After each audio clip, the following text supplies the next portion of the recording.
Bonjour, j'ai un nouveau tutoriel pour vous aujourd'hui. On va réparer un chargeur de MacBook Air avec la prise MagSafe 2, mais de toute façon, je crois qu'ils sont pas mal tous similaires. Donc j'en ai réparé quelques-uns. Ceci étant le modèle 45 watts de MacBook Air, mais j'ai déjà réparé des 60 et des 85 watts. Le 60 étant le plus facile, je crois, car les fils se trouvent un peu plus près du bord sur la carte. Quel matériel va être nécessaire pour effectuer la réparation? Ça en prend quand même une bonne quantité, mais vous allez voir, c'est relativement simple. Donc, en ordre d'utilisation, je vais essayer. La pince à long bec, communément appelée une pince longue nose. Ça va être pour ouvrir le boîtier. Ensuite, on va avoir besoin de pince cutter. On va avoir besoin d'une pompe à dessouder, d'un fer à souder avec l'éponge et l'étain. On va avoir besoin de petits serre-fils en plastique et des plus gros pour refermer à la fin. Ensuite, la gaine thermo-rétractable blanche qui est de 6 mm, je crois. Donc, il faut qu'elle soit un peu plus grosse que le câble. Et si elle peut rentrer aussi sur cette partie, ça va être génial. Et de la super colle avec des petits cure-dents en bambou. Voilà pour le matériel. Donc la première chose qu'on veut faire, c'est d'ouvrir ce petit boîtier qui semble avoir souffert un peu. Je crois qu'il l'a vu lourd. J'ai oublié aussi, on va nous prendre une perceuse avec des mèches. Donc une petite mèche qui va être à la bonne grosseur, presque la même grosseur que le fil, juste peut-être un peu plus grosse que le fil finalement. La méthode d'ouverture, c'est de prendre les pinces et comme ceci, essayer d'appliquer une force vers l'extérieur pour craquer le boîtier. Donc on voit, il est très bien craqué. Ici on a le petit attache à fil qui est complètement bousillé. On va essayer de le casser tout en le gardant assez bien.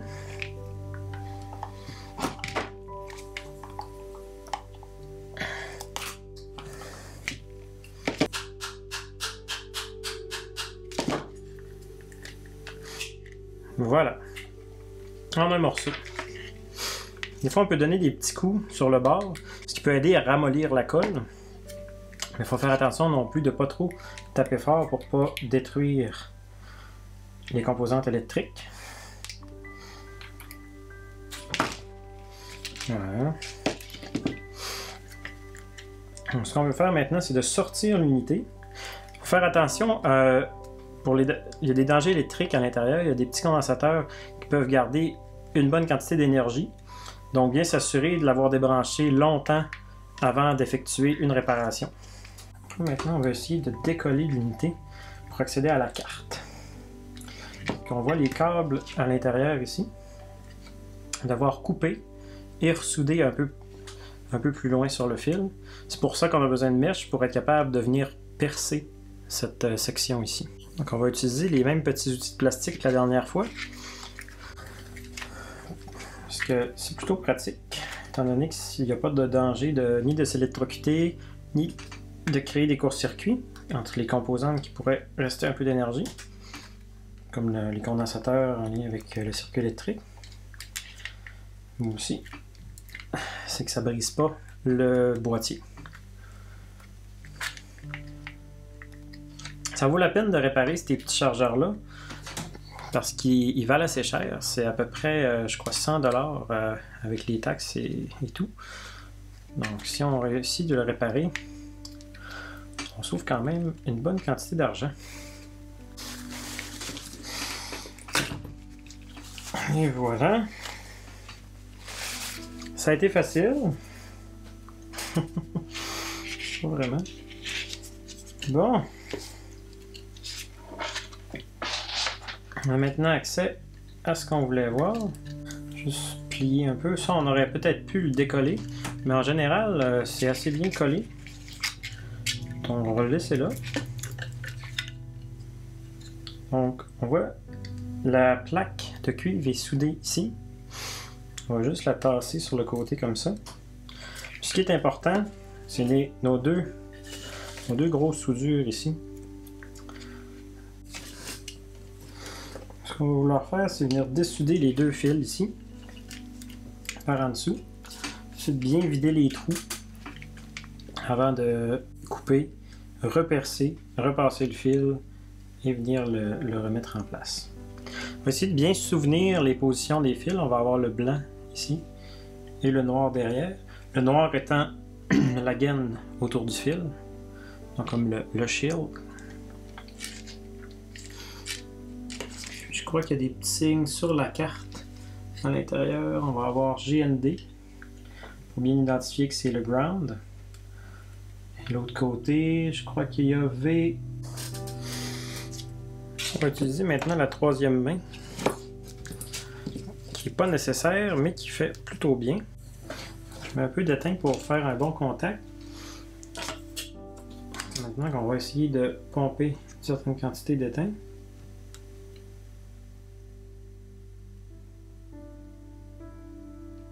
J'ai jamais eu à dessouder la plaque de cuivre, mais je vais dessouder parce qu'on a peu de place dans ces petits.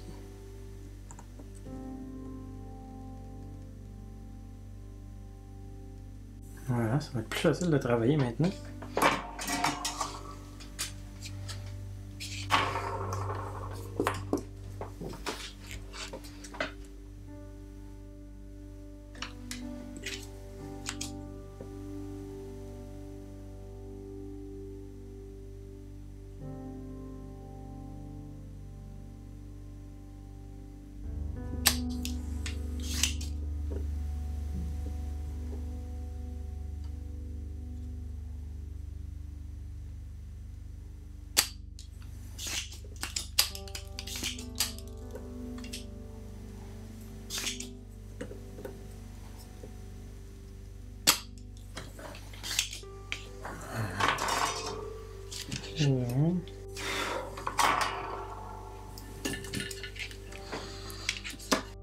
Et voilà.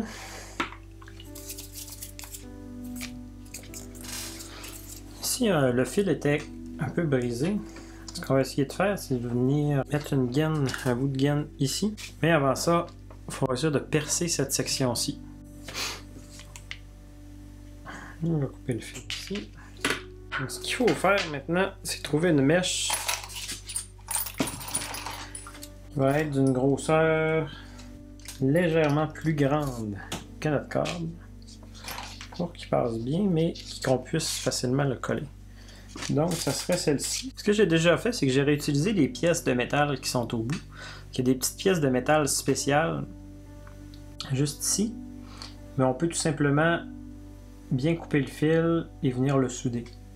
Peut-être c'est plus durable avec ces petites pièces-là, mais normalement, il ne devrait avoir aucune tension exercée sur les bouts de fil. Parce qu'on devrait bien coincer le fil avec le petit serre-câble.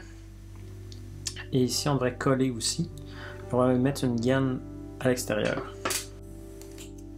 Couper le fil blanc. Et on va le sortir par derrière. Le fil noir, on va pouvoir le sortir peut-être de ce côté-ci. Qui n'est en fait pas vraiment un fil noir. C'est un fil avec de la gaine, tout simplement. On peut le sortir. Là, on veut bien nettoyer à l'intérieur ici. Parce qu'on va devoir être capable de faire rentrer la mèche pour tout enlever. Donc, on peut commencer peut-être à la main. Attention de bien prendre la mèche par ici pour ne pas se couper. Juste pour faire attention, il faut essayer de ne pas briser le petit caoutchouc. Il est assez facile à fendre lorsque c'est un vieux chargeur. Donc, éviter de le faire tourner. Voilà, la gaine sort. On commence à avoir un trou assez propre. Voilà, ça s'en vient. Je pourrais prendre un autre type de pince ici pour tenir la pièce. Comme ceci. Encore une fois, c'est pas nécessaire, mais ça fait bien.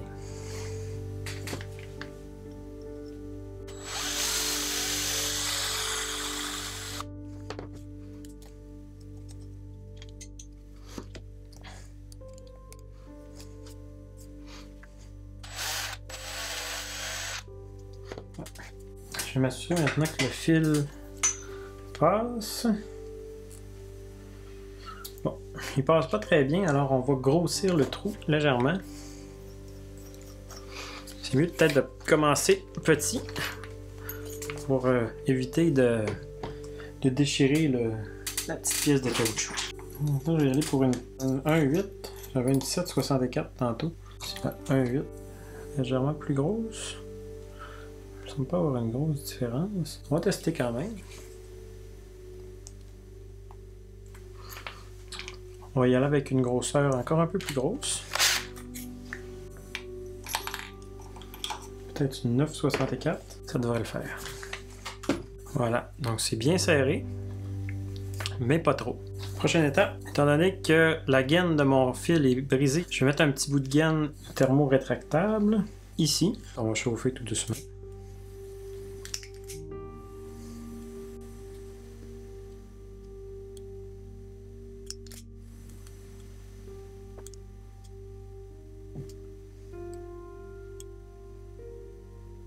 Et voilà. J'ai opté pour la mettre juste ici, pour garder tout de même une certaine flexibilité. Parce que c'est pratique de pouvoir tasser le fil, sinon ça aurait été beaucoup trop raide, je crois. Mais l'autre côté, on va faire ça autrement. Maintenant, on peut couper avec un couteau ou avec une pince comme celle-ci. Voilà. Ici, ce qu'on veut faire, c'est de séparer les fils avec l'espèce de soutien en fibre. Juste garder les câbles métalliques de côté. Les fibres, on va les couper. Voilà. J'ai juste le câble ici. On va le tourner bien comme il faut. Voilà. J'ai manqué de batterie. Donc cette gaine-ci aussi, on en place, poussant bien au fond.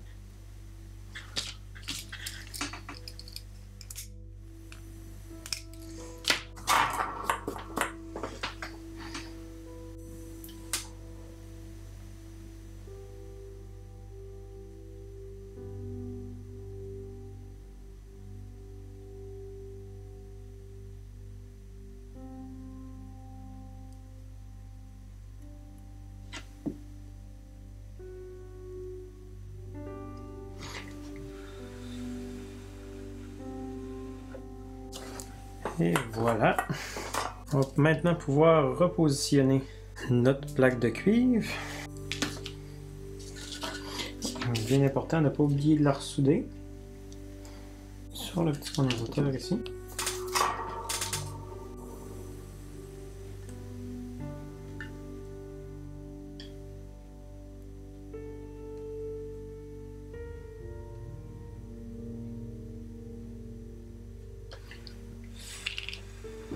Et voilà. Donc c'est ici que la petite attache avec le petit serre-câble en plastique va être utile. Ce qui va empêcher notre câble de sortir.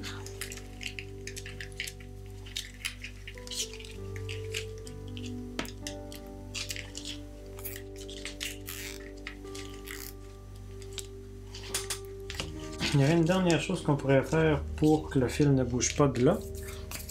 Ce serait de mettre un peu de super colle sur le câble et d'ensuite entrer notre plastique. Ça ne prend pas beaucoup de super colle, juste un petit peu.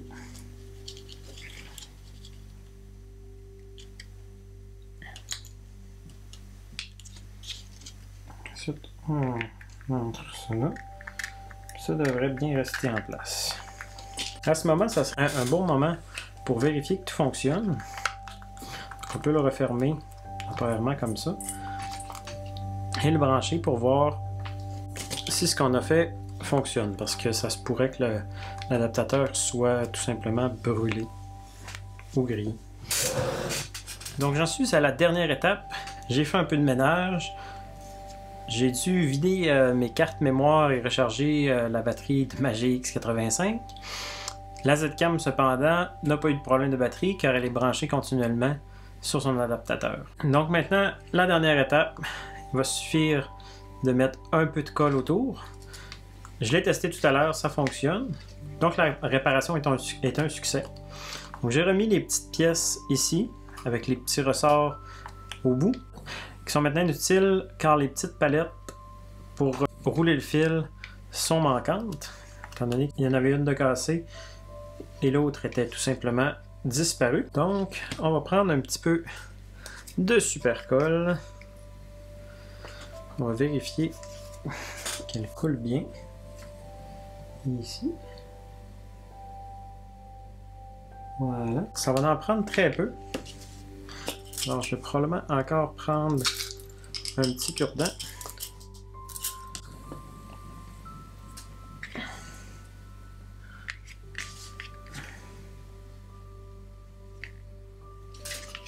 On va mettre légèrement ici. Et ici. Maintenant, ces attaches-là vont être nécessaires. Ces attaches-là vont servir à venir appliquer une pression pour que la colle referme bien le boîtier.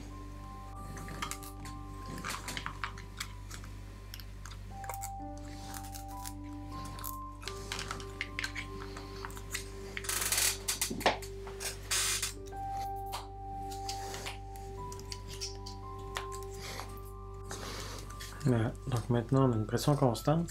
On va laisser comme ça peut-être une demi-heure, une heure, quelque chose comme ça. Je peux mettre ma gaine thermorétractable au bout.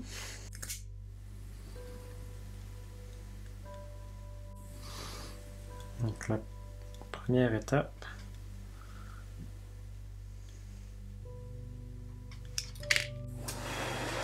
Maintenant, avant de mettre l'autre, il faut bien s'assurer que c'est froid, parce que sinon, elle va se refermer avant qu'on ait le temps de la placer.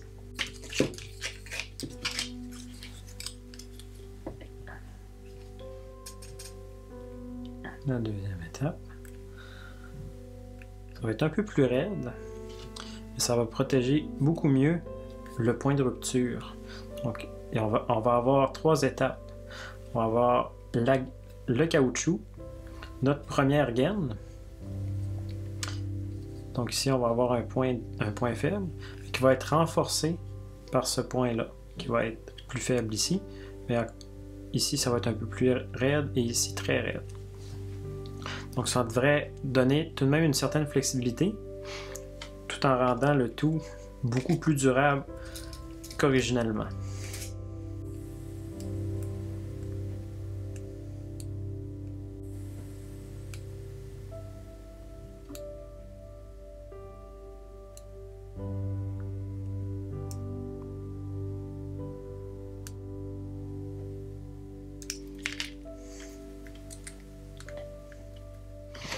Et voilà, on voit les trois étapes.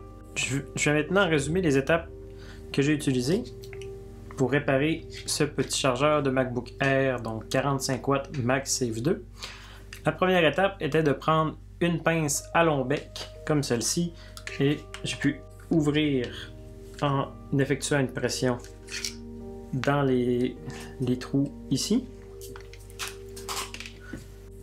La deuxième étape était d'ouvrir le boîtier, accéder au fil, les dessouder.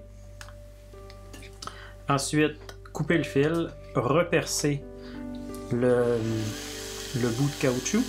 Après ça, j'ai pu repasser le fil à l'intérieur, le ressouder avec le blanc et le ground, le shield, ou la mise à terre qui est autour du fil. La dernière étape a été de refermer le boîtier une fois que tout était bien soudé. Et évidemment, entre-temps, je l'ai testé. J'ai aussi réparé le câble ici qui était un peu déchiré. Ça va le rendre beaucoup plus solide. Puis voilà.